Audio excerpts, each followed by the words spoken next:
amazing thing. Of all of the illustrations God could have given us to show his love for humanity and to show how people who believe love him, he chose marriage.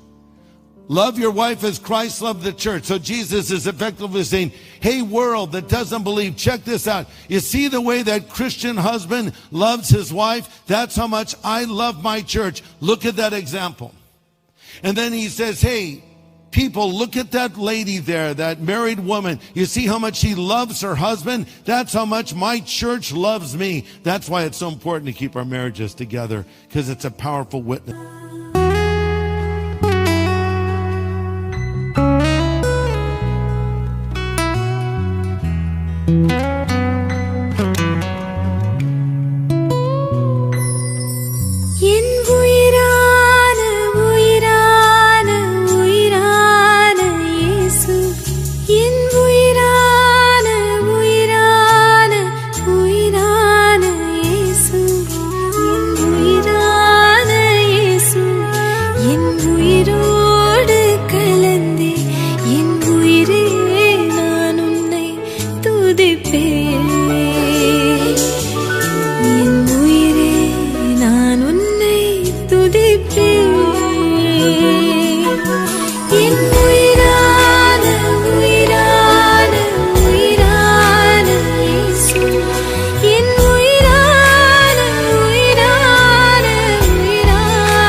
கர்த்தருடைய பரிசுத்த நாமத்திற்கு மகிமை உண்டாவதாக. பிரியமானவர்களே, இன்றைக்கு விசேஷமாக இந்த குடும்ப வேத தியானத்திலே நாம் பார்க்க போகிற காரியமானது கிறிஸ்துவ கணவனும் மனைவியும் கிறிஸ்துவோடைய வேதத்தின் அடிப்படையிலே ஒருவரை தாங்கி வாழ்கிற காரியங்களை குறித்து தான் நாம் பார்க்க போகிறோம். அது என்னவென்று சொன்னால், இன்றைக்கு கிறிஸ்துவ திருமணத்தில் நடுவிலே, அந்த திருமணத்திற்கு நடுவிலே சாட்சியாக இருப்பது நம்மளுடைய ஆண்டவர். அந்த ஆண்டவருடைய சன்னதியிலே தான் நாம் அவருக்கு முன்பாக அந்த உடன்படிக்கையை நாம் கொண்டு வந்து நாம் திருமணம் செய்கிறோம். அதனாலே ஆண்டவர் தான் நமக்கு யாவற்றையுமே கற்றுக் கொடுக்கிறவராகவும் யாவற்றையுமே நமக்கு தெளிவாக நடத்துகிறவராகவும் அவர் இருக்கிறார். அதனால இன்றைக்கு இந்த திருமண காரியங்களை வைத்து பார்க்கும்போது வேதத்தின் அடிப்படையில் ஆவிக்குரிய காரியத்தில் மற்றும் ஸ்பிரிச்சுவல் ட்ரூத், ஆவிக்குரிய உண்மையை ஆண்டவர் வேதத்தில் சொல்லப்பட்டிருக்கிற காரியங்களை வைத்து தான் இன்றைக்கு நாம் இந்த கிறிஸ்துவ திருமண வாழ்க்கை குறித்து நாம் பார்க்க போகிறோம். இதை பார்ப்பதற்கு முன்பாக நம் கண்களை மூடி தேவனை நோக்கி நாம் பார்ப்போம். ஆண்டவரே, உமக்கு நாங்கள் நன்றி செலுத்துகிறோம். இந்த அற்புதமான வேளையிலும் கூட திருமண வாழ்க்கை, கிறிஸ்துவுக்குள்ளாக திருமணம் செய்த ஒவ்வொரு திருமண வாழ்க்கைகளும் ஆண்டவருக்கு விருப்பமானதாக இருக்க வேண்டும் என்று சொல்லிதான் இன்றைக்கு இதை நாங்கள் பார்க்க போகிறோம். சில நேரத்தில் ஆண்டவரே, ஒரு திருமணத்திற்கு பிற்பாடு ஒரு கிறிஸ்தவர்கள் ஆண்டவருக்கு விருப்பமில்லாத சில காரியங்களை செய்து வருகிறதையும் நாங்கள் பார்க்கிறோம். அது அருவருப்பாய் கர்த்தருடைய சமூகத்தில் இருக்கிறது.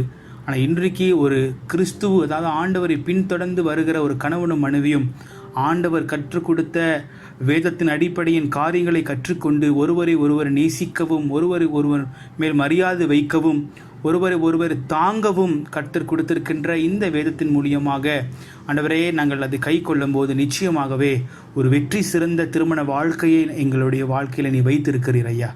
ஆண்டவரே, தொடர்ந்து இந்த நாளிலே பேச போகிற காரியமானது ஒவ்வொரு குடும்பத்திலையும் கணவன் மனைவிக்குள்ளாக ஆண்டவரே இந்த வார்த்தைகள் உள்ளத்திலே பதிய உதவி செய்வீராக. ஆவியானவரே, நீர் பொறுப்பெடுத்துக் கொள்வீராக, நீர் வழி நடத்துவீராக. இந்த காரியங்கள் நாங்கள் இன்று கற்றுக்கொண்டிருந்தாலும் கூட மறுபடியும் இந்த நாளிலே எங்களுக்கு நினைவூற்றுவதற்காக நன்றி சுவாமி. ஒப்பு கொடுத்தும் நாமத்தை மகிமைப்படுத்தி இயேசுவின் மராத நாமத்திலே ஜெபிக்கிறோம் எங்கள் நல்ல தூய பிதாவே, ஆமீன். பிரியமானவர்களே, இன்றைக்கு விசேஷமாக ஒரு காரியத்தை நான் சொல்லி ஆரம்பிக்க விரும்புகிறேன். பாருங்கள், நம்ம ஏதாவது ஒரு புதிய பொருட்கள் வாங்கும்போது அந்த பொருட்களுக்கு நமக்கு ஒரு மேனுவல் புக்கு கொடுப்பாங்க. என்ன புக்குன்னு சொன்னாக்கா, அந்த பொருட்களை எப்படி உபயோகிப்பது, எப்படி அந்த பொருட்களை நாம் பாதுகாப்பது, எப்படி அந்த பொருட்களை நாம் பாய்ப்பது என்று சொல்லி அதற்கு ஒரு மேனுவல் புக் ஒன்று கொடுப்பாங்க. அதை வைத்து அதை நம்ம பார்த்து அதுபடியாய் நம்ம செய்யும் போது தான் அந்த பொருட்களை நம்ம காத்து கொள்ள முடியும். அது பத்திரமாய் ஜாக்கிரதையாக அதை நம்ம உபயோகிக்க முடியும். we can use it. இன்றைக்கி நீங்கள் ஒரு காரியத்தை புரிந்து கொள்ள வேண்டும். திருமண வாழ்க்கை வெற்றி சிறந்த ஒரு வாழ்க்கை, வெற்றி சிறந்த ஒரு பாதையில் அது நடக்க வேண்டும் என்று சொன்னால் நமக்கும் ஒரு மேனுவல் தேவைப்படுகிறது, ஒரு கைட் தேவைப்படுகிறது. நமக்கு அந்த கைட் கொடுக்கப்பட்டிருக்கிறது. அந்த கைட் வேறு எதுவுமே இல்லை, ஆண்டவர் கொடுக்கப்பட்டிருக்கிற நம்முடைய வேத புஸ்தகம். அந்த வேத புஸ்தகம் தான் இன்றைக்கு நமக்கு ஒரு கைட்டாக, ஒரு மேனுவலாக இருக்கிறது. அதில் போடப்பட்டிருக்கின்ற காரியங்கள், அதாவது எபிசியர் புஸ்தகத்தில் நீங்கள் வாசிக்கும் போது எப்படி ஒரு கிறிஸ்துவ கணவனும் மனைவியும் ஒருவர் நாடி அவர்கள் வாழ வேண்டும், எப்படி ஒருவர் அவர்கள் நேசிக்க வேண்டும், எப்படி அவர்களுக்கு மேலே ஒரு மரியாதை வைக்க வேண்டும் என்று சொல்லிதான் ஆண்டவர் இன்றைக்கு கற்றுக் கொடுக்கிறார். இன்றைக்கு திருமண வாழ்க்கையானது ஒரு வெற்றி சிறந்த ஒரு நிலையாய் இருக்கின்ற ஒரு வாழ்க்கையாக இது இருக்க வேண்டும் என்று சொன்னால் நம்மளுடைய திருமண வாழ்க்கை நடுவிலே ஆண்டவர் இருக்க வேண்டும். ஆண்டவர் எப்பொழுது திருமண வாழ்க்கைக்கு நடுவில் இருக்கிறாரோ, எப்பொழுது திருமண வாழ்க்கையில் கணவனும் மனைவியும் ஒவ்வொரு நாளும் ஜெபிக்கும் போது, ஆண்டவரே நீர் என் குடும்பத்தின் தலைவராக இரும் என்று சொல்லி ஜெபிக்கிறாங்களோ, அந்த குடும்பத்தில் பிரச்சனைகள் வந்தாலும் கூட அதை தீர்ப்பதற்கு ஆண்டவர் பாதைகளை வைத்திருக்கிறார், அதற்கு தீர்வுகளை ஆண்டவர் வைத்திருக்கிறார் என்று சொல்ல நான் ஆசைப்படுகிறேன். அதனால் ஒரு குடும்பம் இன்றைக்கு திருமணத்திற்கு மட்டும் ஆண்டவரை தேடுகிற குடும்பம் கூட இருக்கிறார்கள். திருமணம் செய்ததற்கு பிற்பாடு கணவனும் சரி மனைவியும் சரி ஆண்டவரை மறந்து வாழ்கிறாங்க என்று சொன்னால் அதை நாம் மாற்றிக்கொள்ள வேண்டும். பிரியமானவர்களே, இன்றைக்கி ஆண்டவர் தெளிவாக இன்றைக்கி சில காரியங்கள் நம்ம கற்றுக் கொடுக்க போகிறார். அதை நாம் கேட்போமே வாருங்கள். விசேஷமாக ஆவிக்குரிய உண்மை என்று சொல்லும்போது, ஒரு குடும்பத்தை ஆண்டவர் தான் ஸ்தாபித்தார், ஆண்டவர் தான் கட்டினார். எப்படி என்று சொன்னால், ஆதாம் ஏவாள் மூலியமாக ஆண்டவர் அந்த குடும்பத்தை கட்டினார் என்று சொல்லி நாம் பார்க்கிறோம். ஆதாமுக்கு ஏவாள் ஒரு ஏற்ற துணையாக ஆண்டவர் படைத்தார் என்று நாம் பார்க்கிறோம். பாருங்கள், இது சூட்டபிள் ஹெல்ப்பர், ஒரு ஹெல்ப்பராக ஆண்டவர் படைத்தார். அதனால ஒரு ஆணும் சரி ஒரு பெண்ணும் சரி ஆண்டவருடைய பார்வையில் அவர்கள் ஆண்டவருக்கு சரிசமமானவர்களாக இருக்கிறார்கள் என்று சொல்லி நாம் பார்க்கிறோம். ஆண்டவர் ஆணையும் பெண்ணையும் படைத்து அவர்களுக்குள்ளாக அந்த உறுப்புகளும் சரி அவர்களுக்குள்ளாக அந்த ஃபங்க்ஷனும் சரி வேறாக ஆண்டவர் படைத்திருந்தாலும், ஆண்டவர் பார்வைக்கு முன்பாக அவர்கள் இருவரும் ஒரே சமமாக இருக்கிறார்கள் என்று சொல்லி தான் வேதம் நமக்கு கற்றுக் கொடுக்கிறது. இன்றைக்கு ஆண்டவர் ஒரு ஆணை படைத்ததினாலே ஆண்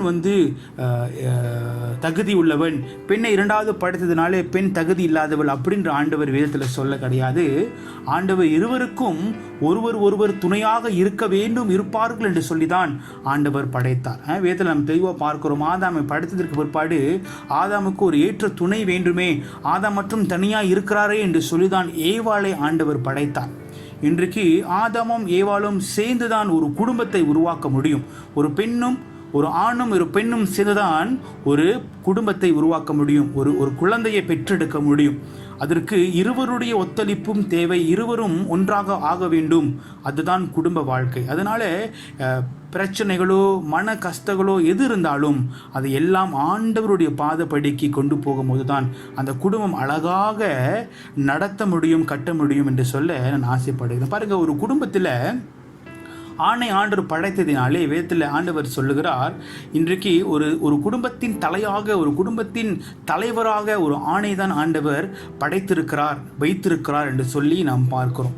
அதனால தலைவராக வைத்திருப்பதினாலே அந்த குடும்பத்தை நேசிப்பதற்காக தான் ஆண்டவர் அந்த குடும்பத்தின் ஆண்டவர் தலைவராக வைத்திருக்கிறாரே தவிர அந்த குடும்பத்தில் இருக்கிற பிள்ளைகளையோ இல்லை மனைவியோ போட்டு நசுக்கி எழுப்பதற்காகவும் கஷ்டப்படுத்துவதற்காகவும் ஒரு கணவனை ஆண்டவர் தலைவராய் வைக்கவில்லை. அதனால் ஆண்டவர் சொல்லுகிறார், ஒரு கணவனானவன் எப்படி ஆண்டவர் திருச்சபையை நேசிக்கிறாரோ அதே போல ஒரு கணவன் தன் மனைவியை நேசிக்க வேண்டும், தன் மனைவியை அவன் கனப்படுத்த வேண்டும் என்று ஆண்டவர் இன்றைக்கு நமக்கு கற்றுக் கொடுக்கிறார். பாருங்க, அந்த டொமினன், அதாவது அந்த அத்தாரிட்டி நம்ம கைக்கு வந்துருச்சு அப்படின்னு நம்ம நினச்சி தான் இன்னைக்கு ஆணும் சரி பெண்ணும் சரி நம்ம என்ன செய்கிறோம், we behave in a superior manner. அதாவது எனக்கு ஆண்டவர் திருமணத்துக்கு பிற்பாடு எனக்கு லைசன்ஸ் கொடுத்துட்டாரு, என் கணவன் என்ன வேணாலும் செய்யலாம், என் மனைவி என்ன வேணாலும் செய்யலாம்னு சொல்லிட்டு அப்படிப்பட்ட ஒரு சிந்தனையில நம்ம வரக்கூடாது. பிரியமானவர்களே, ஆண்டவர் இருவரையும் கொண்டு வந்ததற்கு காரணம் என்ன? ஒருவரை ஒருவர் நேசிக்கவும் ஒருவருக்கு ஒருவர் மரியாதை வைத்து அந்த வாழ்க்கையை கர்த்தருக்கு புரோஜனமான ஒரு வாழ்க்கையாய் வாழ்வதற்கு தான் கர்த்தர் இந்த உறவை ஆண்டவர் ஸ்தாபித்திருக்கிறார். தலைமுறைகளை உருவாக்குவதற்கு ஆண்டவர் சொல்கிறார்கள், ஆபிரகாம் கிட்ட தலைமுறையாக அப்படின்னு சொல்லும் போது ஒரு ஜெனரேஷனை உருவாக்க வேண்டும், ஒரு ஒரு ஒரு ஒரு சந்நிதிகளை உருவாக்க வேண்டும் என்று சொன்னால் இன்றைக்கு ஒரு ஆணும் ஒரு பெண்ணும் ஒரு குடும்பமாக அவர்கள் வர வேண்டும். பிரியமானவர்களே, அதான் நீங்கள் தெளிவாக நாம் பார்க்க போகிற காரியங்கள், ஆணும் பெண்ணுமா ஆண்டவருடைய பார்வையில் சரிசமமாக இருக்கிறார்கள். அதனாலே அவர்கள் அந்த திருமண வாழ்க்கைக்குள்ளாக போகும்போது அந்த திருமண வாழ்க்கையும் ஆண்டவருடைய பார்வைக்கு எப்படி ஒரு ஆணும் பெண்ணும் சரிசமமாக இருக்கிறார்களோ அதே போல திருமணத்திற்கு பிற்பாடு கணவனும் மனைவியுடைய பார்வையும் அதே போல இருக்க வேண்டும். அதே போல் அவர்கள் இருக்க வேண்டும். என் கணவனை பார்க்கும்போது ஏற்றத்தாழ்வு பார்க்காதபடிக்கு, மனைவியை பார்க்கும்போது ஏற்றத்தாழ்வு வராதபடிக்கு, எந்த சூழ்நிலையிலும் குறைத்து பார்க்காதபடிக்கு, அவர்களை அப்படி ஒரு குணாதிசயம் வராதபடிக்கு, மனைவி கணவனை நேசிக்குவதற்கும் எந்த சூழ்நிலையிலும் அவர்களை விட்டு கொடுக்காதபடிக்கும் வாழ வேண்டும். அப்பொழுது திருமண வாழ்க்கையானது அது அழகாக இருக்கும் என்று சொல்லி நாம் பார்க்கிறோம். பிரியமானவர்களே, பாருங்க, இன்றைக்கு திருமண வாழ்க்கையில் what is the greatest hindrance to a harmonious husband and wife relationship? ஒரு சந்தோஷமாக, ஒரு மகிழ்ச்சியாக இருக்கின்ற ஒரு கணவன் மனைவியுடைய உறவிலே எது ஒரு பாதிப்பாக, ஒரு தடையாக அது வருகிறது என்று சொல்லி நாம் பார்க்கிறோம்.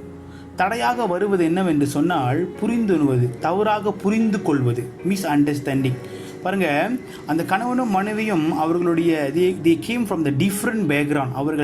அவர்களுடைய பேக்ரவுண்டானது திருமணத்திற்கு முன்னுக்கு அவர்கள் வேற குடும்பத்திலிருந்து, வேற அவர்களுடைய குடும்பத்தின் வழக்கங்கள் கணவனோடையும் மனைவியோடையும் ஒரே மாதிரி இருக்காது. அப்பொழுது அவர்கள் இருவரும் ஒன்றாய் சேரும்போது அது என்ன நடக்குது? அந்த இடத்துல புரிந்து கொள்வதற்கு we fail to understand each other. புரிந்து கொள்வதற்கு நம்ம என்ன பண்ணுகிறோம்? நேரம் எடுக்கிறது, காலம் எடுக்கிறது. அந்த காலகட்டத்தில் தான் அநேக விதமான சண்டைகளும் பிரச்சனைகளும் வருகிறதை நாம் பார்க்கிறோம். ஒரு எக்ஸாம்பிள் சொல்கிறேன்னே, ஒரு குடும்பத்தில் வைத்துக் கொள்ளுங்களேன்.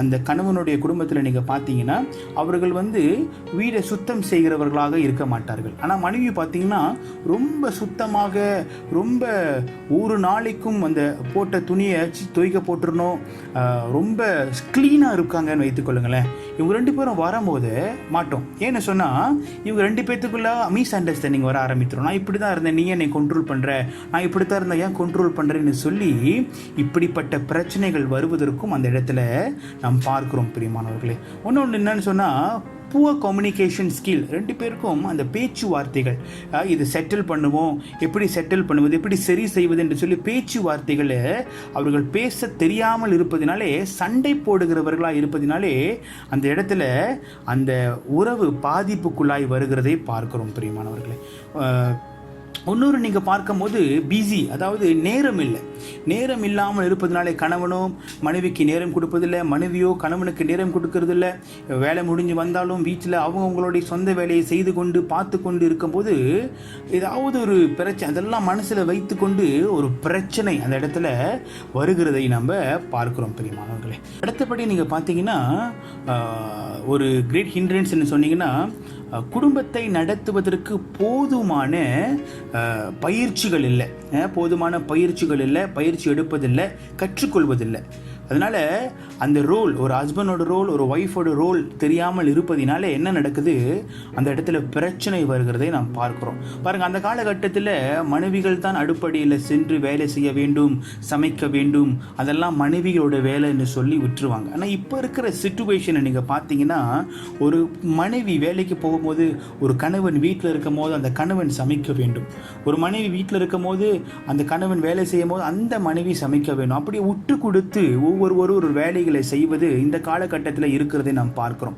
அந்த காலகட்டத்தில் அநேக மனைவிகள் சில நேரத்தில் வேலை செய்யாதவர்கள் இருப்பார்கள், சிலவர்கள் வேலை செய்ததற்கு பிற்பாடும் கூட வீட்டில் வேலை செய்கிறவர்கள் இருப்பார்கள். ஆனால் இப்பொழுது அதாவது காலங்கள் மாறிக்கொண்டு இருப்பதினாலே ஒருவரை புரிந்து கொள்வது இன்னும் அதிகமாய் புரிந்து கொள்கிற ஒரு தன்மை நமக்கு வேண்டும். பிரியமானவர்களே, இல்லை என்று சொன்னால் ஒரு சந்தோஷமான ஒரு ரிலேஷன்ஷிப், ஒரு உறவு, ஒரு கணவன் மனைவி உறவு இருக்க முடியாது என்று சொன்னால், இப்பொழுது நம்ம வெளியே போயிட்டு வரும்போது நிறைய ஸ்ட்ரெஸ்டான ஒரு சிச்சுவேஷனில் நம்ம வேலை செய்துட்டு வரோம்.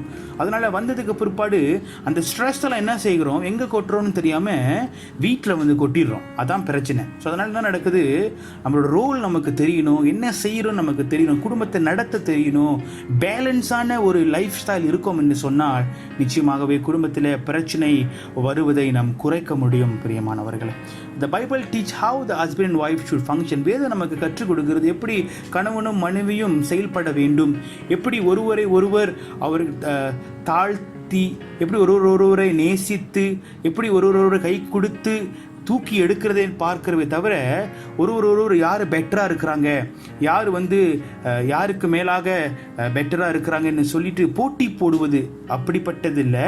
வேதம் நம்மளுக்கு என்ன கற்றுக் கொடுக்குறது என்று சொன்னால், ஒருவரை நேசித்து ஒரு கை கொடுத்து வீக்காக இருக்கிற நேரத்தில், புரியாத நேரத்தில், தெரியாத நேரத்தில் விட்டு கொடுத்து போகிறதை குறித்து வேதம் இன்னைக்கு நமக்கு கற்றுக் கொடுக்கிறதை நாம் பார்க்கிறோம் பிரியமானவர்களே. அடுத்தபடி நீங்கள் பார்க்கும்போது what commands are give to the wife and for what reason? வேதம் சொல்லுகிறது that they are to submit to the husband as the Lord. எப்படி ஆண்டவருக்கு ஒப்பு கொடுக்கிறோமோ அதே போல மனைவியானவள் தன் கணவனுக்கு ஒப்பு கொடுத்து வாழ வேண்டும், தன் கணவனோடு இணைந்து வாழ வேண்டும் என்று நமக்கு வேதம் கற்றுக் கொடுக்கிறதை நாம் பார்க்கிறோம். பாருங்கள், வேதம் சொல்லுகிறது எப்படி ஒரு கணவன் ஒரு மனைவிக்கு தலையாய் இருக்கிறானோ அதே போல் ஆண்டவர் திருச்சபைக்கு தலையாய் இருக்கிறார் என்று சொல்லி நாம் பார்க்கிறோம். அப்பொழுது ஒரு மனைவி ஒரு தலையாய் இருக்கின்ற ஒரு கணவனை அனுசரித்து அந்த கணவனோடு வாழ வேண்டும் என்று தான் வேதம் இன்றைக்கு நமக்கு கற்றுக் கொடுக்கிறது. ஏன்னா திருமண வாழ்க்கை என்று சொல்வது அனுசரித்து போவது, கீழ்ப்படிவது, அதுதான் வேதம் சொல்லுகிறது. மனைவியானுடைய வேலையை இந்த மனைவி செய்ய வேண்டும். அதே போல் பாருங்கள், as the church submits to the Christ, so also the wives must submit to the husband. பாருங்க, திருச்சபை கிறிஸ்துவுக்கு ஒப்பு கொடுத்து இருப்பது போல மனைவியும் கணவனுக்கு ஒப்பு கொடுத்து வாழ வேண்டும் என்று கற்றுக் கொடுக்கிறதை நாம் பார்க்கிறோம். The wives are submit to the husband in everything. எல்லா இடத்திலும் எல்லா நேரத்திலும் தன் மனைவியானவள் தன் கணவனுக்கு ஒப்பு கொடுத்து இருக்க வேண்டும் என்று இந்த இடத்துல நாம் பார்க்கிறோம் பிரியமானவர்களே. The wife must respect the husband.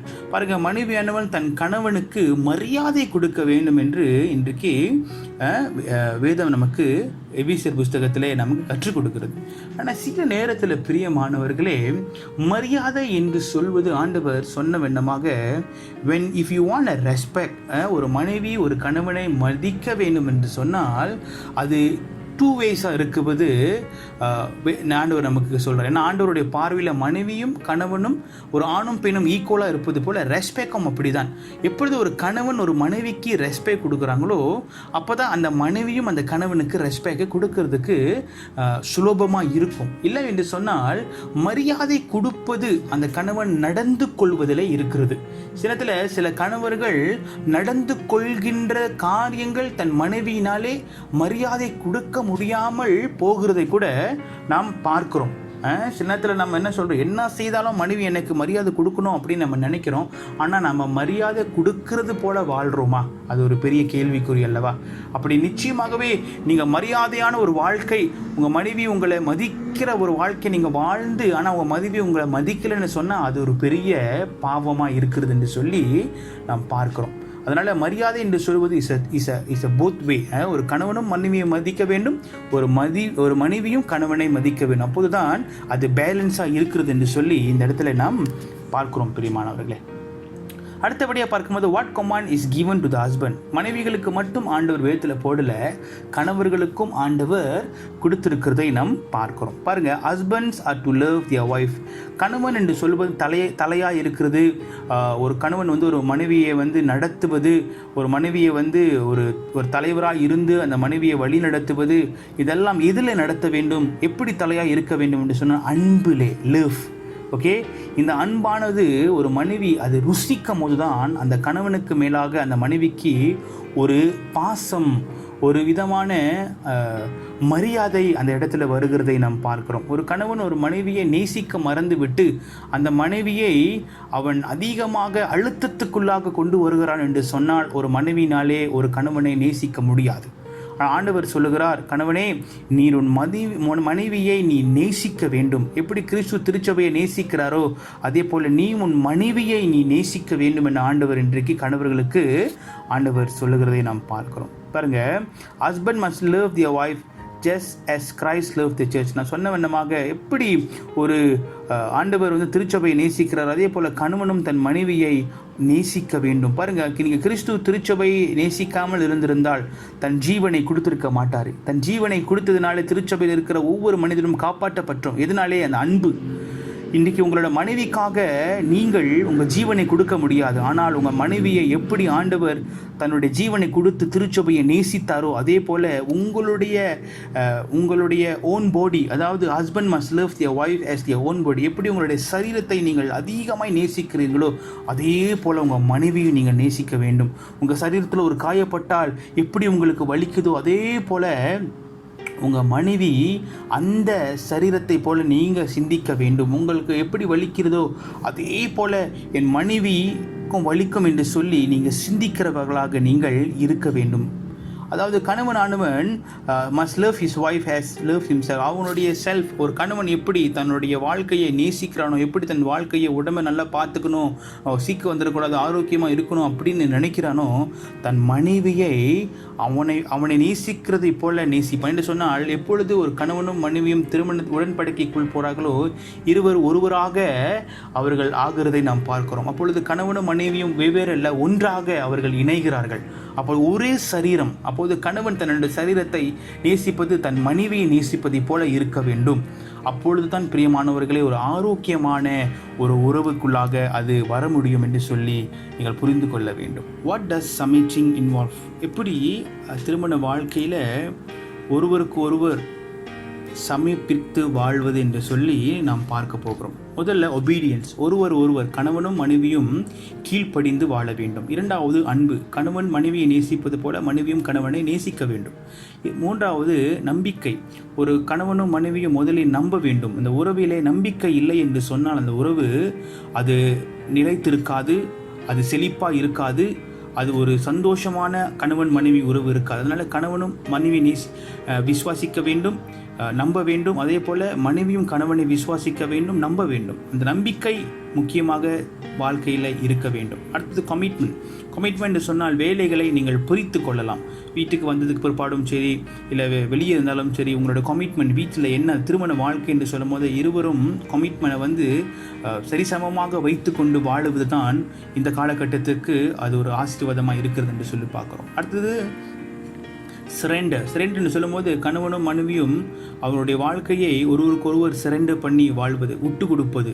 சில நேரத்தில் நம்ம விட்டு கொடுக்காமல் இருப்பதினாலே ஒரு சந்தோஷமான ஒரு செழிப்பான ஒரு திருமண வாழ்க்கை வாழ முடியாதபடி இருக்கிறது என்று சொன்னால், அந்த ஈகோன்னு சொல்லுவாங்கள்ல அந்த வார்த்தை, ஈகோ, ப்ரைட், எனக்கு எல்லாம் தெரியும், உனக்கு என்ன தெரியும், நீ என்ன படிச்சிருக்கிற. சில நேரத்தில் கணவன் மனைவிக்குள்ளாக என்ன சண்டை வரும்னா, ஒருவேளை கணவன் குறைவாக படிச்சிருப்பாங்க, மனைவி கூட படிச்சிருப்பாங்க, அதனால பிரச்சனை வரும். உனக்கு என்ன தெரியும், நீ முட்டாளு அப்படின்னு சொல்கிறவங்கன்னு இருக்கிறாங்க. சில நேரத்தில் மனைவி குறைவாக படிச்சிருப்பாங்க, கணவன் கூட படிச்சிருப்பார், அதனால் கணவன் நல்ல வேலையில் இருப்பார், மனைவி ஒரு வேலை இல்லாமல் இருப்பாங்க. ஸோ அதனால் இதெல்லாம் பிரச்சனை வருவது காரணம் என்ன? சொல்வது, பேசுவது, ஒப்பு கொடுத்து சரண்டர் பண்ணி வாழ்வது இல்லை. அதனால தான் பிரச்சனைகள் வருகிறது என்று சொல்லி நாம் பார்க்கிறோம் பிரியமானவர்களே. அடுத்து பாருங்க, what does love has demonstrated by Christ for the church involve. பாருங்க, கிறிஸ்து திருச்சபையில் எப்படி திருச்சபையை ஆண்டவர் நேசித்தார், எந்த காரியங்களை வெளிப்படுத்தினார் என்று சொல்லி பார்க்கும்போது முதல் சாக்ரிஃபைஸ், தியாகம். ஆண்டவர் தன்னுடைய வாழ்க்கையை திருச்சபைக்கு என்று சொல்லி தியாகம் செய்தார். அவர் சிலுவையிலே தன்னை பலியாக ஒப்பு கொடுத்தார். அப்போது தியாகம் பண்ணும்போது தான் இன்றைக்கு நம் யாவரும் காப்பாற்றப்பட்டிருக்கோம் அல்லவா. அடுத்தது சஃபரிங், ஆண்டவர் அந்த திருச்சபைக்கு என்று சொல்லி தன்னுடைய கஷ்டப்பட்டார், வேதனைப்பட்டார், அடிக்கப்பட்டார், அந்த வேதனையை சுமந்து கொண்டார் என்று சொல்லி நாம் பார்க்கிறோம். அடுத்தது மரணம், ஆண்டவர் திருச்சபைக்காக தன்னுடைய ஜீவனை கொடுத்தார் என்று சொல்லி பார்க்கிறோம். அடுத்தது ஷேம், ஆண்டவர் திருச்சபைக்காக வெட்கப்பட்டார், அவமானப்பட்டார், ஆண்டவரை அவமானப்படுத்தினார்கள் என்று சொல்லி நாம் பார்க்கிறோம். அடுத்தது கமிட்மெண்ட், திருச்சபைக்காக ஆண்டவர் அதிகமாக தன் வாழ்க்கையை ஒப்பு கொடுத்து வாழ்ந்தார் என்று சொல்லி நாம் பார்க்கிறோம். இதே போல பிரியமானவர்களை, இன்றைக்கு ஒரு திருச்சபையாக ஒரு மனைவியை வைத்திருக்கும் போது, ஒரு திருச்சபைக்கு தலையாக ஒரு ஆண்டவர் இருப்பது போல ஒரு மனைவிக்கு தலையாக ஒரு கணவன் இருக்கும்போது இருவரும் ஒப்பு கொடுக்க வேண்டும், தியாகம் செய்ய வேண்டும். ஆண்டவர் தியாகம் செய்தது போல ஒருவருக்கொருவர் தியாகம் செய்ய வேண்டும். எந்த காரியங்களை விட்டு கொடுக்க வேண்டுமோ அந்த காரியங்களை விட்டு கொடுக்க வேண்டும். தினத்தில் திருமண வாழ்க்கையில் சஃபரிங், அதாவது வேதனைகள் வருங்கள். அந்த வேதனைகள் வரும்போது அந்த வேதனைகளை எடுத்துக்கொண்டு அந்த வேதனைகளை அந்த திருமண வாழ்க்கையில் எப்படி சரி செய்வது என்று சொல்லி நாம் பார்க்க வேண்டும். அந்த வேதனை வருவதனாலே நாம் என்ன செய்கிறோம், நம்மளுடைய திருமண வாழ்க்கையில் இந்த காலத்தில் சஃபரிங் என்று சொல்லும் போது ரொம்ப சஃபர் பண்ணுற இந்த வாழ்க்கையில் சொல்லி டிவோர்ஸ்க்கு நம்ம போயிடுறோம். ஆனால் ஆண்டவர் இணைத்தார் என்று சொன்னால் அதை நம்ம சிந்தித்து பார்க்க வேண்டிய காரியம் என்னவென்று சொன்னால் அதை சரி செய்வதற்கு நம்மளால் முடியும். பிரியமானவர்களே, கண்டிப்பாக அது சரி செய்ய முடியும். மூணாவது டெத்னு சொல்லும்போது உங்களுடைய சுயத்தை நீங்கள் சாகடிக்க வேண்டும். திருமண வாழ்க்கை என்ற திருமணத்திற்கு பிற்பாடு உங்களுடைய சுய வாழ்க்கை, அதாவது என்னோட சொந்த வாழ்க்கையை நான் பார்க்க போகிறேன் என்று சொல்வதற்கு முதலில் அந்த வார்த்தையை நீங்கள் சாகடிக்கப்பட வேண்டும். முதலில் கணவனுக்கு என்ன வேண்டும், மனைவிக்கு என்ன வேண்டும் என்று சொல்லி இருவரும் அந்த காரியத்தை முதலில் வைப்பது மிகவும் அவசியமாக இருக்கிறது. அடுத்தது ஷேம். ஒரு இடத்துல நம்ம வெட்கப்படுவது, அதாவது வேதனைப்படும்போது அந்த வெட்கம் நமக்கு சிறந்து வரும். இவன் நம்மளை கேவலப்படுத்திட்டாங்களே அப்படின்னு சொல்லிட்டு அது வரும்போது அது நம்ம நினைவு கூறணும். ஆண்டவர் நமக்காக கேவலப்பட்டிருக்கிறாரே, அதை விட இந்த உறவில் நம்ம என்ன அவ்வளோ கேவலப்பட்டுட்டோம்னு சொல்லிட்டு அதை நம்ம சகித்துட்டு வாழ்கிற ஒரு குணாதிசயம் நமக்கு வர வேண்டும். பிரியமானவர்களே, இன்றைக்கு இந்த காரியெல்லாம் எப்படி ஆண்டவர் அனுபவித்து தான் திருச்சபையை உருவாக்கியிருக்கிற கமிட்மெண்ட். இந்த கமிட்மெண்ட் ஒரு பக்கத்து மட்டும்தான் இருக்குது. மனைவி செஞ்சால் மனைவி தான், கணவன் செஞ்சால் கணவன், அப்படி இல்லை. 2 பேரும் சரிசமமாக அந்த கமிட்மெண்ட்டை எடுத்து அவர்கள் வர வேண்டும் என்று சொல்ல உங்களை உற்சாகப்படுத்துகிறேன். பிரியமானவர்களே, இன்றைக்கு திருச்சபையில் ஆண்டவர் இந்த காரியங்களெல்லாம் suffering, sacrifice, death, shame, commitment இதெல்லாம் ஆண்டவர் திருச்சபைக்கு மேலாக வெளிப்படுத்தினார் என்று சொல்லி நாம் பார்க்கிறோம். இன்றைக்கி கணவனும் மனைவியும் அவர்களுக்கு மேலாக இந்த காரியங்களை வெளிப்படுத்துகிறோமா? இல்லை சில நேரத்தில் இந்த காரியம் நம்ம வாழ்க்கையில் நடக்கும்போது நம்ம எப்படி அந்த காரியங்களை எடுத்துக்கொள்கிறோம்? பாருங்கள், கிறிஸ்துவானவர் நீங்கள் திருச்சபையை கட்டுவதற்கு இதெல்லாம் பட்டு தான் வந்தார். இன்றைக்கி ஆண்டவரை கேவலப்படுத்தினாங்க, கஷ்டப்படுத்தினாங்க. ஆனால் ஆண்டவர் திருச்சபையை இப்படிலாம் செஞ்சு தான் திருச்சபையை கட்டணுமா அப்படின்னு சொல்லி திருச்சபையை பாதியிலே விட்டுட்டு போல, ஜனங்களுக்காக மறிக்கணுமா என்று சொல்லி ஆண்டவர் கேட்கல. அப்பா உன்னுடைய சித்தம் நிறைவேறட்டும் என்று சொன்னார். இன்றைக்கு அதே தேவன் தான் திருமண வாழ்க்கையில் ஒரு ஆணியும் ஒரு பெண்ணையும் இணைத்திருக்கிறார் என்று சொன்னால் அதை நாம் சிந்திக்க வேண்டும். கஷ்டங்கள் இருக்கத்தான் செய்யும், வேதனைகள் இருக்கத்தான் செய்யும், அவமானம் இருக்கத்தான் செய்யும். ஆனாலும் அதெல்லாம் சகித்து கொண்டு வாழ்வதுதான் திருமண வாழ்க்கை. பிரியமானவர்களே, அடுத்த காரியங்கள் நீங்கள் பார்க்கும்போது in what way should the wife submit the husband. மனைவி இன்னொரு வகையில் எப்படி கணவனுக்கு கீழ்ப்படிவது, சமர்ப்பிப்பது என்று சொல்லி நாம் பார்க்கும்போது ஒன்று recognise the husband is the head of. முதல்ல மனைவிகள் கணவன் தான் குடும்பத்தின் தலைவர் என்று சொல்லி முதலில் தெரிந்து கொள்ள வேண்டும். அந்த காரியத்தை இருதயத்தில் பதித்து வைக்க வேண்டும். சில நேரத்தில் சில மனைவிகள் குடும்பத்துக்கு தலைவியாக உருவாகி கொள்கிறதை நாம் பார்க்கிறோம். இதில் கணவர்லாம் பார்த்திங்கன்னா மனைவிக்கு அடங்கி போகிறதை நாம் பார்க்கிறோம். மனைவிகள் ஒரு திரும்பி ஒரு பார்வை பார்த்தாங்கன்னா கணவன்கள் அப்படியே பொட்டி பாம்பு மாதிரி அடக்கிற ஒரு சக்தி மனைவியோட கண்ணில் இருக்குது. ஆனால் வேதம் சொல்லுகிறது, மனைவிகளே உங்களுடைய ரோல் இது, உங்களுக்கு கொடுக்கப்பட்டது இது, அது மட்டும் நீங்கள் செய்யுங்க. அதுதான் வேதம் சொல்லுகிறது. கணவன் தான் குடும்பத்திற்கு தலையாய் இருக்க வேண்டும். அப்பொழுது மனைவிகள் நீங்கள் உதவியாளாக, கணவன் சில நேரத்தில் தவறான காரியங்கள் பேசலாம், செய்யலாம். நீங்கள் அவர்களுக்கு ஒரு ஹெல்ப், ஒரு சூட்டபிள் ஹெல்ப், ஒரு உதவியாளாக இருந்து தான் குடும்பத்தை நடத்த வேண்டுமே தவிர நீங்கள் தலைவியாக உருவாக்கப்பட வேண்டாம் என்று வேதம் இன்னைக்கு நமக்கு சொல்லுகிறதை நம்ம பார்க்கிறோம். தெரியுமா? ரெண்டாவது, respect is leadership by listening to is guidance. சில நேரத்தில் அதான் சொல்கிறேன்ல, கணவன் சொல்லுகிற காரியங்களை கேட்டு அந்த கைடன்ஸ் படியாக நடக்க வேண்டும், மரியாதை கொடுக்க வேண்டும் என்று வேதம் நமக்கு சொல்லுகிறது. ஆனால் நான் மறுபடியும் சொல்லுகிறேன், இந்த காரியத்தை சொல்வதற்கு முதலில் அந்த கணவன் ஒரு பாத்திரனாக இருக்க வேண்டும். அப்பொழுதுதான் இந்த காரியங்களை சொல்வதற்கும் அந்த மனைவி கேட்பதற்கும் அது சரியாக இருக்கும் என்று நான் விசுவாசிக்கிறேன். பெரியமானவர்கள், அடுத்தது give advice and help him make a decision. அது கணவன் சில நேரத்தில் சில டிசிஷன் எடுக்கும் போது எப்படி எடுப்பாங்கன்னு தெரியல. ஆனால் மனைவியானவங்க சேர்த்துல ரொம்ப நிதானமாக அந்த கணவனுக்கு இல்லை இப்படி செய்ய வேணாம், இப்படி செய்யலாம் என்று சொல்லி டிசிஷன், அதாவது ஒரு உதவியாக அந்த இடத்துல இருக்கலாம். அப்பொழுது நிச்சயமாகவே கணவர் என்ன செய்ய வேண்டும், மனைவி சொல்லுகிற அந்த டிசிஷனை ஏற்றுக்கொள்கிற மனப்பக்குவம் வர வேண்டும். அடுத்தது, obey in every way unless against the word of God. எல்லா இடங்களிலும் மனைவியானவர் தன் கணவனுக்கு மதிக்க வேண்டும், கீழ்ப்படிய வேண்டும். வேதத்தின் படியாக, வேதத்தின் வார்த்தையின், ஆண்டவர் சொன்ன வார்த்தையின் படியாக அந்த காரியம் இருக்கும் கணவர் சொல்லுகிறார் என்று சொன்னால் அதற்கு நீங்கள் கீழ்ப்படிய வேண்டிய மனைவிகளாக இருக்க வேண்டும். ஒருவேளை கணவனானவன் வேதத்துக்கு புறம்பான காரியங்களை செய்ய சொன்னால் நீங்கள் அதற்கு கீழ்ப்படிய வேண்டியது அவசியமில்லை என்று வேதம் சொல்லுகிறது. என்று சொன்னால் கீழ்ப்படிவது ஆண்டவருடைய வார்த்தைக்கு இருக்கின்ற காரியங்களுக்கு மட்டும் நீ கீழ்ப்படிந்தால் தான் நீங்கள் ஆசீர்வதிக்கப்படுவீர்கள். இல்லை என்று சொன்னால் நிச்சயமாகவே அது பாவமாக திரும்பிவிடும் என்று சொல்லி வேதம் இன்றைக்கு நமக்கு கற்றுக் கொடுக்கிறதை பார்க்கிறோம்.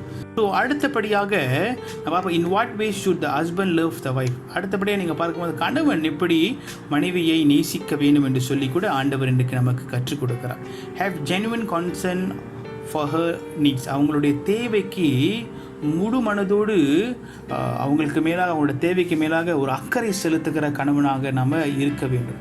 அடுத்தது show appreciation for what she டஸ், சில வேலைகள் செய்யும்போது அதற்கு அவர்களை நீங்கள் பாராட்டுகிற ஒரு கணவனாக நீங்கள் வர வேண்டும். குறை சொல்கிறவர்களாக இருப்பீர்கள் என்று சொன்னால் அதை நாம் மாற்றிக்கொண்டு அவர்கள் செய்கிற காரியங்களில் உங்களை உற்சாகப்படுத்தி அவர்களை நீங்கள் அப்ரிஷியேட் பண்ணுகிற, அதாவது அவர்கள் செய்கிற வேலையை நீங்கள் அப்ரிஷியேட் பண்ணுகிற கணவனாக நீங்கள் இருக்க வேண்டும். Learn a supporting hand in the house work, ஒரு மனைவிக்கு கை கொடுங்க. வீடு கூட்டணுமா, வீடு சுத்தம் பண்ணணுமா, துணி துவைக்கணுமா, சில நேரத்தில் சில காரியங்கள் சமைக்கணுமா, மனைவியால் முடியலையா, கஷ்டமான நேரத்தில் மனைவிகளுக்கு ஏதாவது உடம்பு முடியாத சூழ்நிலையில் கணவனை நீங்கள் மனைவியை நேசிப்பது எப்படி நீங்கள் காண்பிக்க முடியும்? இந்த விதமான ஒரு காரியத்தில் நீங்கள் காண்பிக்க முடியும். அடுத்தபடியாக பார்க்கும்போது ஹெல்ப் டெவலப் பொட்டென்ஷியல், அதாவது அவங்களுடைய தரனுக்கு மேலான காரியங்களை அவர்கள் சில நேரத்தில் செய்ய முடியாது. அப்பொழுது நீங்கள் அவங்களுக்கு ஒரு உற்சாகத்தை கொடுத்து உங்களால் முடியும், இதுக்கு மேலாகவும் செய்ய முடியும் என்று சொல்லி கற்றுக் கொடுக்கவும் உதவி செய்யவும் கணவர்கள் முன் வருவர்களாக இருக்க வேண்டும். அடுத்தது encourage her when she feels low, அவங்க ரொம்ப ரொம்ப ரொம்ப டவுனாக இருக்கும் போது, ரொம்ப அவங்களுக்கு ஏதாவது ஒரு மூட்டில் இருக்கும்போது, ரொம்ப கவலையான ஒரு நேரத்திலையும், ரொம்ப வேதனையான ஒரு நேரத்திலையும், ரொம்ப கஷ்டமான ஒரு நேரத்திலும், பெண்களுடைய சில வழிகளிலும் நீங்கள் கணவர்மார்கள் அந்த இடத்துல நீங்கள் இருந்து அவர்களை உற்சாகப்படுத்த வேண்டியவர்களாக நாம் இருக்கிறோம். பிரியமானவர்கள், நீ கணவன்மாராக இருக்கும்போது உங்கள் மனைவியை நீங்கள் நேசிக்கிறீங்களா இல்லையான்னு சொல்லி இவ்விதமான காரியங்களிலே தெரிஞ்சிடும். இன்றைக்கி அநேக கணவன்மார்கள் மனைவியை திருமணம் செய்தது அவ்வளோதான், அதுக்கு பிற்பாடு நம்ம சொந்த வாழ்க்கையை பார்த்து கொண்டு வாழ்ந்து கொண்டிருக்கோம். அப்படி இல்லைங்க. மனைவியானவர் கணவனுக்காக கொடுக்கப்பட்டவங்க, கணவனானவன் மனைவிக்காய் ஒருவரை தாங்குவதற்கும் உதவி செய்வதற்கும் கர்த்தர் படைத்திருக்கிறாரே, அந்த உறவை நீங்கள் கனப்படுத்த கற்றுக்கொள்ள வேண்டும். அந்த உறவை ரெஸ்பெக்ட் பண்ண கற்றுக்கொள்ள வேண்டும். ஒரு மனைவியை ஒரு கணவன் கேவலமாக நடத்துவதும், ஒரு கணவன் ஒரு மனைவியை கேவலமாக நடத்துவதும் துன்பப்படுத்துவதிலும் ஆண்டவருக்கு விருப்பமில்லாத ஒரு செயல். சில நேரத்தில் கணவன்மானவர்கள் ரொம்ப சீக்கிரமாக மனைவியை கை நீட்டி அறையிறாங்க, அடிக்கிறாங்க, கஷ்டப்படுத்துகிறாங்க, துன்பப்படுத்துகிறாங்க. இதெல்லாம் கிறிஸ்தவ குடும்பத்திற்கு அழகான ஒரு காரியம் இல்லைங்க. எங்கே ஒரு மனிதன் தன்னுடைய மனைவியை அடிக்க தொடங்குறானோ அவன் ஆண்டவருக்கு கணக்கு கொடுக்கிறவனாக இருக்கிறான். எங்கே ஒரு மனைவி தன் கணவனை பகைத்து கொண்டு தன் கணவனை அவங்களும் அடிக்கிறாங்களோ இல்லை துன்புறுத்துகிறாங்களோ ஏதாவது செய்கிறாங்களோ அவர்கள் இருவரும் ஆண்டவருக்கு கணக்கு கொடுக்கிறவர்களாக நீங்கள் காணப்படுகிறீங்க. ஏன்னா அந்த உறவானது ஆண்டவருக்கு முன்பாக நீங்கள் கொடுத்த அந்த உடன்படிக்கையை நீங்கள் மறுபடியும் நினைவு கொள்ள வேண்டியதாக எங்கே இருக்கிறது. பெரியமானவர்களே, எல்லா நேரத்திலும் இன்பத்திலும் துன்பத்திலும் சுகத்திலும் சுகவீனத்திலும் மரணம் நம்ம பிரிக்கும் அளவும் என்று சொல்லி நீங்கள் கொடுக்குற அந்த உடன்படிக்கையை எப்பொழுதுமே நீங்கள் ஞாபகத்துக்குள்ளாக வைத்திருப்பீர்கள் என்று சொன்னால் நீங்கள் கணவனும் மனைவியும் ஒருவரை நேசிக்கவும் மரியாதை கொடுக்கவும் நீங்கள் இருப்பீர்கள். பிரியமானவர்கள், அது நீங்கள் எப்பொழுதும் ஜாக்கிரதையாக இந்த உறவை நீங்கள் இந்த காரியங்களை நீங்கள் வைத்து கொள்ள வேண்டியதாக இருக்கிறது என்று சொல்லி பார்க்கிறோம். பிரியமானவர்களே, அடுத்தபடியாக பார்க்கும்போது what help can be given to a couple who are struggling to follow this biblical principle. இந்த பிப்ளிக்கல், அதாவது வேதத்தின் அடிப்படையாக காரியங்களை கைக்கொள்ளாதபடிக்கு கஷ்டப்படுகின்ற திருமணம் பண்ண தம்பதிகள், கணவன்மார்கள் மனைவிமார்கள் அவர்கள் எப்படி எந்த நிதியிலே உதவி செய்ய முடியும் என்று சொன்னால் டீச்சிங், கற்றுக் கொடுப்பு, போதிப்பு. ஒருவேளை திருச்சபையில் உங்கள் பிரச்சனைகளை நீங்கள் போதகருக்கு நேராக கொண்டு வரலாம், போதகர் உங்களுக்கு உதவி செய்வார். ரெண்டாவது கவுன்சிலிங், அதே போல் போதகரை நீங்கள் நாடலாம். இல்லாவிட்டாலும் நிறைய சீனியர் பாஸ்டர்ஸ், இன்றைக்கி எல்டர்ஸ் இருக்கிறாங்க, திருமணம் செய்து அநேக வருடங்கள் வாழ்ந்தவர்கள் இருக்கிறார்கள், அவர்களிடத்துக்கு நீங்கள் செல்லலாம். அடுத்தது ப்ரேயிங் வித் தேம், அவர்களோடு கூட இணைந்து நீங்கள் ஜெபிக்கலாம். சில நேரத்தில் நீங்கள் பார்த்தீங்கன்னா இது திருமணம் பண்ணவர்கள் என்று சொன்னால் இன்றைக்கி உங்களுடைய வாழ்க்கையில் திருமண வாழ்க்கை ஒரு ஒரு ஒரு எக்ஸாம்பிளான ஒரு வாழ்க்கை இருக்கும் என்று சொன்னால், நீங்கள் அந்த கஷ்டப்படுகிற நேரத்திலிருந்து நீங்கள் ஆசீர்வதிக்கப்பட்டு இன்றைக்கி உங்கள் வாழ்க்கை நல்லா இருக்குன்னா, நீங்கள் அவர்களுக்கு ஒரு மாடலாக இருந்து அந்த கப்பலுக்கு நீங்கள் அவங்களிடத்தில் போய் உதவி செய்கிறவராக நீங்கள் இன்றைக்கு இருக்கலாம். பிரியமானவர்களே, பாருங்கள், விச் கப்பல் good you pray for this week? எந்த திருமண கப்பல்ஸ், அதாவது எந்த திருமண மாணவர்கள், கஷ்டப்படுகிறவர்கள், உறவையில் கஷ்டப்பட்டு கொண்டு இருக்கிறவர்களுக்கு எந்த திருமண தம்பதிக்கு நீங்கள் ஜெபித்திருக்கிறீங்க? ஸோ இந்த கேட்டு பாருங்கள். அவங்களுக்கு தெரியும், உங்கள் அக்கம் பக்கத்தில் நிறைய பேர் இருக்கிறாங்க, தெரியும் நாளைக்கும் பிரச்சனைகள், சண்டைகள், சச்சுரவுகள் வருது. அவர்களுடைய திருமண வாழ்க்கை நல்லா இருக்கணும் என்று சொல்லி நீங்கள் ஜெபம் பண்ணுகிறவர்களா? அப்படி இருப்பீர்கள் என்று சொன்னால் உங்களுடைய திருமண வாழ்க்கைக்காக மட்டும் ஜெபிக்காதீங்க, உங்களுக்கு தெரிந்தவர்களோட திருமண வாழ்க்கைக்காக கூட நீங்கள் ஜெபிங்க. உங்கள் பிள்ளையோட திருமண வாழ்க்கை, உங்கள் பையன்களோட திருமண வாழ்க்கை மற்றும் உங்களுடைய சகோதர சகோதரிகளோட திருமண வாழ்க்கை, உங்களுக்கு சுற்றி இருக்கிறவர்களோட திருமண வாழ்க்கை, உங்களுக்கு முன்னுக்கு இருக்கிற நேபர்ஸோட திருமண வாழ்க்கை, அவர்கள் ரிலேஷன்ஷிப் எல்லாம் பாதிப்புக்குள் வராதபடிக்கு இருக்க வேண்டும் என்று சொல்லி ஜெபம் பண்ணுங்கள். ஒருவரை நீங்கள் நேசிக்க வேண்டும். எப்படி? விசேஷமாக love his wife as loves yourself. கணவன்மார்கள் எப்படி தன்னுடைய சரீரத்தை நேசிக்கிறார்களோ அதே போல் தன் மனைவியை நேசிக்க வேண்டும். மனைவிகள் அவருடைய கணவனுக்கு மரியாதை கொடுக்க வேண்டும். எபேசியர் 5:33 நாம் வாசிக்கிறோம். இன்றைக்கு கிறிஸ்துவனுடைய வாழ்க்கை கிறிஸ்துவை போல பிரதிபலிக்க வேண்டியதாக இருக்கிறது. கிறிஸ்துவை போல அது ஷைன் பண்ண வேண்டியதாக இருக்கிறது. கிறிஸ்து எப்படி வாழ்ந்தாரோ, எப்படி திருச்சபைக்காக ஒப்பு கொடுத்து, திருச்சபைக்காக எப்படி கஷ்டப்பட்டு, திருச்சபைக்காக எப்படி வேதனைப்பட்டு, அவமானப்பட்டு அந்த திருச்சபைக்காக அவர் நிலையாய் நின்றாரோ, அதே போல இன்னைக்கு திருமண வாழ்க்கை, கணவனும் மனைவியும் எந்த சூழ்நிலையிலும் எந்த நேரத்திலையும் ஒருவருக்கு ஒருவர் விட்டு கொடுக்காதபடிக்கு பிடித்து கொண்டு அந்த திருமண வாழ்க்கையின் கடைசி வரையிலும் அவர்கள் நடத்தும் போதுதான், வாழும் போதுதான் ஆண்டவருடைய மெய்யான ஆசீர்வாதத்தை ருசிக்க முடியும். பெரியமானவர்களே, இன்றைக்கு உலகத்திலே கொஞ்சம் பிரச்சனை வந்துருச்சுன்னா டிவோர்ஸ்னு அப்ளை பண்ணிட்டு போயிடுறாங்க, பிரிந்து போயிடுறாங்க.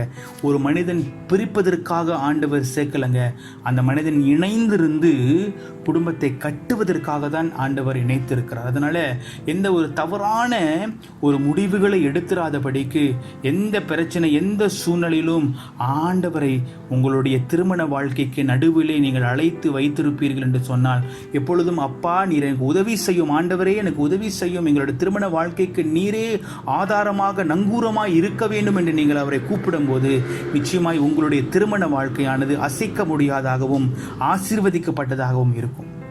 இன்றைக்கு நாம் பார்த்தது சில பேசிக் காரியங்களை தான் நாம் பார்த்துருக்கிறோம், எல்லாத்துக்கும் தெரிந்த காரியங்களை தான் பார்த்துருக்கிறோம்.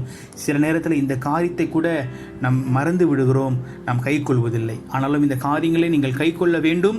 உங்கள் மனைவியை, கணவரே நீங்கள் மனைவியை நேசியுங்கள், மனைவிமார்களே உங்களுடைய கணவர்களை நீங்கள் நேசியுங்கள். நிச்சயமாகவே உங்களுடைய திருமண வாழ்க்கை கர்த்தர் இயேசு கிறிஸ்துவின் நாமத்திலே ஆசீர்வதிக்கப்பட்ட ஒரு வாழ்க்கை இருக்கும். ஆண்டவரை பிடித்து கொள்ளுங்கள். எப்பொழுதும் உங்கள் வாழ்க்கையில் பிரச்சனைகள் வரும்போதெல்லாம் ஆண்டவர் சமூகத்துக்கு முன்பாய் கொண்டு போய் வைத்து ஜெபம் பண்ணுங்கள். நிச்சயமாய் உங்களுடைய திருமண வாழ்க்கைக்கு கர்த்தரே ஆதாரமாக இருந்து, விடையாக இருந்து ஒரு திருமண வாழ்க்கையை அவர் ஆசீர்வதித்து நடத்துவார். பிரியமானவர்களே, பாருங்கள், நம் கண்களை மூடி தேவனை நோக்கி நாம் பார்வோம். ஸ்தோத்திரம் ஆண்டவரே, உமக்கு நன்றி அப்பா. அந்த அற்புதமான நேரத்திலும் கூட ஒரு கிறிஸ்துவ கணவனும் மனைவியும் வேதத்தின் அடிப்படையாக எபேசியர் புஸ்தகத்திலே பார்க்கும்போது எப்படியாய் வாழ வேண்டும், ஒப்பு கொடுத்து ஆண்டவரே மரியாதை கொடுத்து நேசித்து இருக்க வேண்டும் என்று சொன்னீரே, அதை நாங்கள் பார்க்கிறோம். இன்றைக்கு இந்த குடும்ப வேத தியானத்திலே நாங்கள் ஒருவருக்கு ஒருவர் ஒப்பு கொடுத்து வாழ்வதற்கு கர்த்தாவே உதவி செய்திருக்கிறீர். இந்த வார்த்தையின்படியாக நாங்கள் இன்னோடு எங்கள் வாழ்க்கையை நாங்கள் சரி செய்து நாங்கள் வாழ ஒப்பு கொடுக்கிறோம் ஐயா. திருமண வாழ்க்கையில் சந்தோஷம் நிலையாக இருக்க வேண்டும் ஆண்டவரே. திருமண வாழ்க்கையில விட்டு கொடுத்து போவது அதிகமாக இருக்க வேண்டும். திருமண வாழ்க்கையில திருமண வாழ்க்கைக்கு நடுவிலே கிறிஸ்துவானவர் இருக்க வேண்டும். அப்பொழுது நிச்சயமாகவே திருமண வாழ்க்கை ஆசீர்வதிக்கப்பட்டதாக இருக்கும். ஒப்பு கொடுக்கிறோம் சுவாமி. தொடர்ந்து எங்கள் திருமண வாழ்க்கையில நாங்கள் கஷ்டப்படுகிறோம் என்று சொன்னால் கர்த்தரே எங்களுடைய வாழ்க்கையில மறுபடியும் அந்த சந்தோஷத்தை கொடுக்க வேண்டும் என்று சொல்லி நாங்கள் ஜெபிக்கிறோம். ஒப்பு கொடுக்கிறோம், நாமத்தை மகிமைப்படுத்துகிறோம். இயேசுவின் மறாத நாமத்தில் ஜெபிக்கிறோம் நல்ல பிதாவே. ஆமீன், ஆமீன், ஆமீன்.